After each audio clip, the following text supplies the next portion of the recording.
Hai guys, hari ni aku nak introduce kat apa lampu terbaru daripada Mega Lights, Smart LED Tube Light. Okay, kalau hampa tengok lampu ni, energy saving 90 to 95%. So, and lampu ni dia ada function motion detection. Okay, dia boleh detect motion dalam radius 5 meter. So, memang simple ya.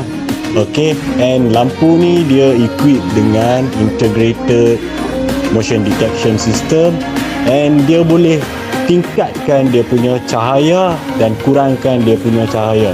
Yang tu yang paling bagus tentang lampu ni.